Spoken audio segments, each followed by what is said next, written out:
Sementara itu, penyanyi asal Indonesia yang kini bermukim di Prancis, Anggun C. Sasmi, ikut menyuarakan penolakan terhadap eksekusi mati atas warga negara Prancis, Serge Atlaoui. Tidak hanya di media sosial, Anggun juga menyuarakan aspirasinya berunjuk rasa bersama warga Prancis.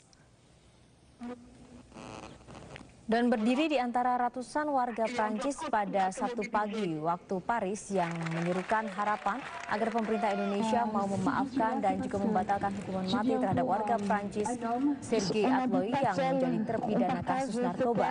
Tidak terkecuali penyanyi asal Indonesia Anggun C. Sasmi yang kini bermukim di Paris turut memberikan orasinya di depan warga Paris. Dalam akun media sosialnya, Anggun juga kembali menegaskan sikapnya yang anti narkoba dan juga anti hukuman mati. Anggun memberikan pernyataan atas penolakan sejumlah pengguna media sosial yang tidak setuju dengan sikap Anggun tersebut. Sejumlah pengguna media sosial bahkan merundung sikap Anggun ini. Anggun menegaskan bahwa sikapnya dengan menulis surat terbuka untuk Presiden Joko Widodo, di mana surat tersebut ditulis dalam dua bahasa, Prancis dan bahasa Indonesia. Anggun berpendapat hukuman mati tidak mencerminkan sikap humanis bangsa Indonesia.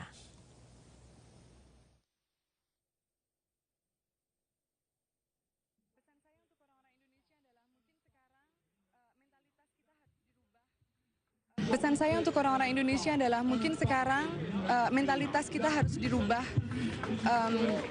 Banyak hal yang mungkin kesannya sudah obsolet, sudah kuno, dan kita kayaknya sekarang harus menunjukkan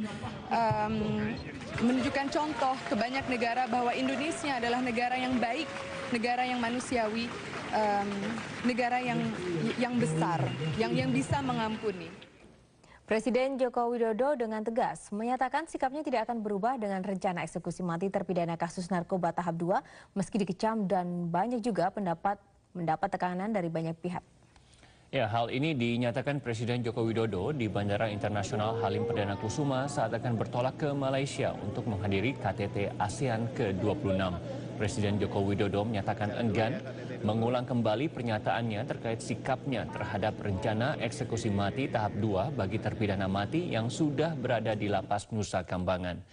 Begitu juga dengan ancaman Presiden Prancis François Hollande dan kecaman Sekjen PBB Ban Ki-moon. Presiden Joko Widodo menyatakan tidak merubah sikap dan pernyataannya. Sebelumnya, Presiden Prancis François Hollande mengancam akan menarik Duta Besar Prancis untuk Indonesia dan membatalkan perjanjian kerjasama saat G20 November lalu bila Indonesia tetap mengeksekusi warga Prancis Serge Atlaoui. Nanti ditanyakan ke Kejaksaan Agung mengenai hukuman mati. Tapi kalau Bapak sendiri selaku kepala negara menanggapi... Saya sudah berkali-kali menyampaikan, saya nggak akan ngomong lagi. Tetap ya Pak? Saya tidak akan ngomong lagi mengenai hukuman mati. Tanyakan Kejaksaan Agung. Tapi Pak, Ban Ki-moon juga menentang itu gitu Pak, dari PBB, kemudian Australia. Saya tidak akan menjawab mengenai itu. Sudah cukup jawaban saya dari dulu.